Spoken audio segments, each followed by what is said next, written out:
کل مریم نواز نے ایک اور الزام یہ بھی لگایا، انہوں نے کہا کہ بشرا بیگم جو ہیں وہ فائلوں پر دستخط کروانے کے پیسے لے رہی تھی۔ اب جو بھی آدمی پاکستان میں یا جو بھی تحریک انصاف کا ہے اس کو معلوم ہے کہ جو خان صاحب کی اہلیہ ہیں ان کو کبھی کسی نے دیکھا بھی نہیں ہوگا، وہ کبھی سوائے پناہ گاہوں کے دوروں کے لیے یا جو غریب ترین لوگ جن کے اوپر اتنا ایکسیس نہیں ہوتا یا دھیان نہیں جاتا، سوائے وہاں جانے کے کبھی انہوں نے کوئی سیاسی ایکٹیویٹی میں حصہ ہی نہیں لیا، کبھی انہوں نے کبھی کسی سے کوئی بات ہی نہیں کی ہے، اور ان کے اوپر مریم نواز مسلسل الزامات عائد کر رہی ہیں۔ اس لیے ہم نے فیصلہ کیا ہے، بشرا بیگم نے یہ فیصلہ کیا ہے کہ ان کی طرف سے ایک نوٹس مریم نواز کو بھیجا جا رہا ہے جس میں انہیں یہ کہا جا رہا ہے کہ ان کے خلاف ہم کرمنل پروسیڈنگز جو ہیں، فوجداری مقدمہ جو ہے وہ ہم دائر کر رہے ہیں پاکستان پینل کوڈ کے تحت، کیونکہ یہاں پہ جو ہرجانے وغیرہ ہے وہ تو آ ہی نہیں رہا، لہٰذا ریپوٹیشن کو ڈیمیج کرنے کے اوپر ان کے اوپر جو ہے وہ کرمنل کیس کرنے کا فیصلہ کیا ہے، اور یہ بشرا بی بی کی طرف سے یہ نوٹس جو ہے وہ مریم نواز کو آج بھیجا جا رہا ہے۔ کل مریم نواز نے ایک تقریر کی جس میں انہوں نے چیف جسٹس پاکستان کو، مظاہر نقوی صاحب کو، جسٹس اعجاز الاحسن صاحب کو ایک منظم طریقے سے نشانہ بنایا، اور ابھی اگر آپ دیکھیں تو نون لیگ کیا کر رہی ہے، وہ ان 3 جج صاحبان کو خصوصی طور پہ ٹارگٹ کر رہی ہے، اور سپریم کورٹ میں جو ججز ابھی ایلیویٹ ہوئے ہیں سپریم کورٹ میں ان ججز کو خصوصی طور کے اوپر ٹارگٹ کیا جا رہا ہے، یعنی سپریم کورٹ کے 16 میں سے 8 ججز جو ہیں وہ اس وقت نون لیگ کے نشانے پر ہیں۔ اب مسئلہ کیا ہے؟ مریم نواز جو ہیں وہ کیوں ان ججز کو ٹارگٹ کر رہی ہیں؟ نون لیگ کیوں ان ججز کو ٹارگٹ کر رہی ہیں؟ خصوصاً چیف جسٹس کو اور 2 ججز کو کیوں ٹارگٹ کر رہی ہیں؟ اس کی وجہ یہ ہے کہ اس کی وجہ یہ نہیں ہے کہ ملک میں الیکشنز کا کوئی معاملہ ہے ان کے پاس، اس کی وجہ یہ بھی نہیں ہے کہ وہ کوئی ان کی ذات کے حوالے سے کوئی ایشو ہے۔ یہ تمام کیمپین صرف ایک مقصد کے تحت ہو رہی ہے، اور وہ مقصد یہ ہے کہ چیف جسٹس پاکستان اور جسٹس اعجاز الاحسن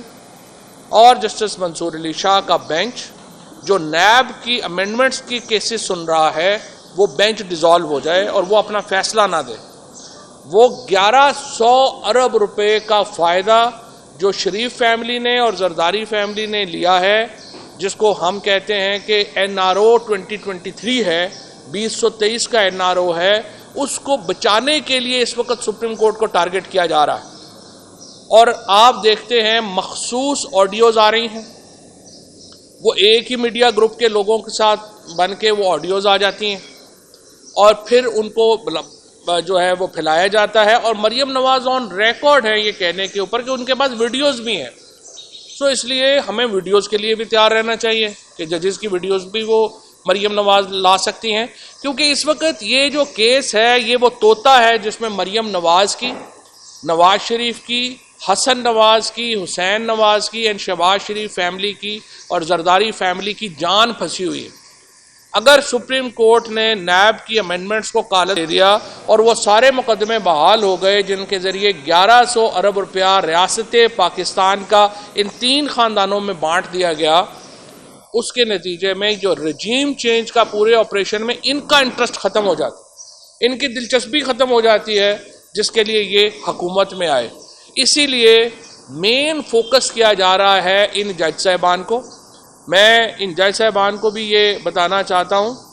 کہ آپ لوگوں کے اوپر اس وقت عوام دیکھ رہی ہے، اور پورا پاکستان اس وقت آپ کے پیچھے کھڑا ہے، پورا پاکستان اس وقت چیف جسٹس پاکستان اور سپریم کورٹ کے پیچھے کھڑا ہے۔ یہ جو پاکستان بار کونسل میں کچھ وکلا جو حکومتی گروپ ہے اس کو استعمال کر کے جو آپ کے اوپر باتیں کی جا رہی ہیں اس کو مسترد کیا ہے بار ایسوسیشنز نے، سپریم کورٹ بار ایسوسیشن نے اس کو مسترد کیا ہے، Lahore high court bar association نے اس کو مسترد کیا ہے، لاہور بار نے اس کو مسترد کیا ہے۔ 96 بار ایسوسیشنز جو ہیں اس وقت پاکستان میں وہ سپریم کورٹ کے حق میں ریزولوشنز کر چکی ہیں۔ اس کے ساتھ پاکستان کے جو ٹاپ لائرز تھے، جنہوں نے 50 لائرز جو اکٹھے ہوئے لاہور میں، انہوں نے راؤنڈ ٹیبل کانفرنس کی، وہاں پہ اعلامیہ جاری ہوا، انہوں نے سپریم کورٹ کے ساتھ اس معاملے کے اوپر کھڑا ہونے کا اعادہ کیا ہے. لہٰذا سپریم کورٹ کے چیف جسٹس صاحب کو اور ججز کو کوئی فکر نہیں ہونی چاہیے کہ پورا پاکستان اس وقت ان کے پیچھے کھڑا ہے اور وہ کسی بلیک میلنگ میں نہ آئے اور کسی بلیک میلنگ میں آئے بغیر آزادانہ فیصلے جو ہیں وہ اپنے کریں. یہ معاملہ جس طرح کہ لارڈ ہیوز نے کہا تھا امریکہ کے چیف جسٹس نے کہ جب امریکہ کی سپریم کورٹ کو فیصلہ دے دے گی تو اس کو امپلیمنٹ کرانا امریکہ کے لوگوں کا کام ہے. اسی طرح سے پاکستان کی سپریم کورٹ فیصلہ دے دے گی، آپ آئین اور قانون کے اوپر کھڑے ہو کے فیصلہ دیں، امپلیمنٹ کرانا پاکستان کے لوگوں کا کام ہے. اگر پاکستان کے لوگ اپنے آئین کی حفاظت نہیں کر سکتے، اگر اپنے حقوق کی حفاظت نہیں کر سکتے، اگر سپریم کورٹ کے آرڈرز کی امپلیمنٹ نہیں کرا سکتے تو پھر ہمیں قوم کہلانے کا حق ہی حاصل نہیں. پھر تو جیسے سوڈان میں، افغانستان میں، ان ملکوں میں پاکستان میں کیا فرق ہے؟ ہمارا آئین ہے جو 50 سال سے ایک کنسنسس ڈاکومنٹ ہے جس کے اوپر پورا پاکستان اکٹھا ہے. اگر آپ نے وہ کنسنسس ہی ختم کر دینا ہے، اگر آپ نے وہ اتفاق رائے ختم کر دینا ہے اور پاکستان کے اندر بھی ہم نے کوئی آئین اور قانون کو، پاسداری کو، سپریم کورٹ کو بند کر دینا ہے تو پھر تو ہم ایک ہجوم ہے، اور ہجوم کا تو کوئی جو ہے وہ حقوق نہیں ہے. پھر تو آپ ایک جنگل ہے، جنگل میں تو جو مرضی کر لے، پھر تو آئین قانون ختم ہو گیا. لہٰذا یہ ذمہ داری صرف سپریم کورٹ کی نہیں ہے کہ انہوں نے آئین کو بچانا ہے، یہ ذمہ داری صرف سپریم کورٹ کی نہیں ہے کہ انہوں نے فیصلوں پہ عمل درآمد کرانا ہے، یہ پاکستان کے لوگوں کا فرض ہے. اور جس طرح کل عمران خان نے کہا ہے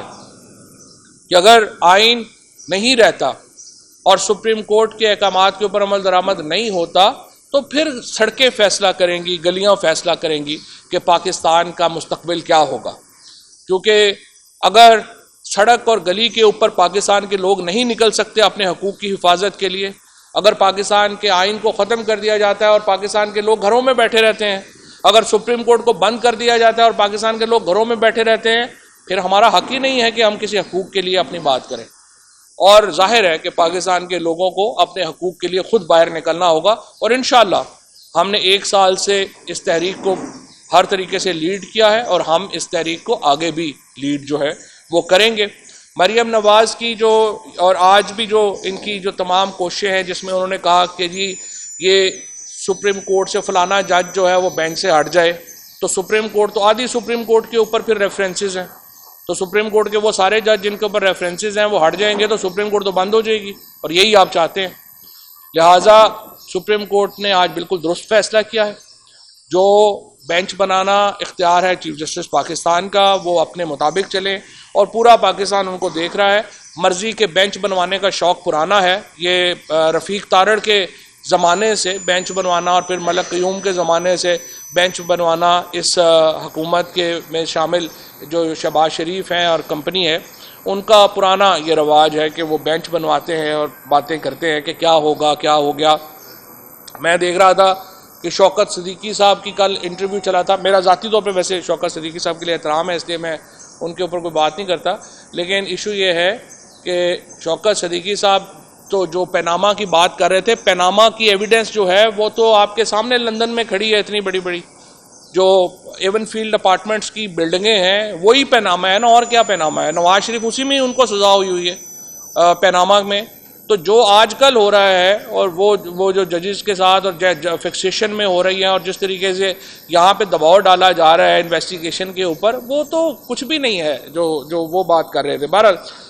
لیکن ایک مافیا جو ہے اس سے اس وقت میرا خیال ہے جوڈیشری ایک باقاعدہ مافیا سے ان کا مقابلہ ہے. یہ جو ہم نے دیکھا تھا کہ جو یہ ڈرگ لارڈز ہوتے تھے باہر کیوبا میں، لیٹن امریکہ کے ملکوں میں، وہ تو سپریم کورٹ کو، عدالتوں کو انہوں نے بم بھی مار دیے تھے. یہ بھی بم بھی مارنا چاہتے ہیں ویسے تو سپریم کورٹ کو، صرف تکلف کر رہے ہیں کہ ادھر ادھر سے کبھی کوئی لائر لیڈر لے آتے ہیں، وہ کہہ دیتا ہے یہ کر دیں وہ کر دیں. ان کی کوئی حکومت کے جو پے رول کے اوپر وکلا ہے ان کی کوئی آواز کی کوئی حیثیت نہیں ہے، اور نہ ہی سپریم کورٹ کو ان کی جو ہے وہ سننی چاہیے.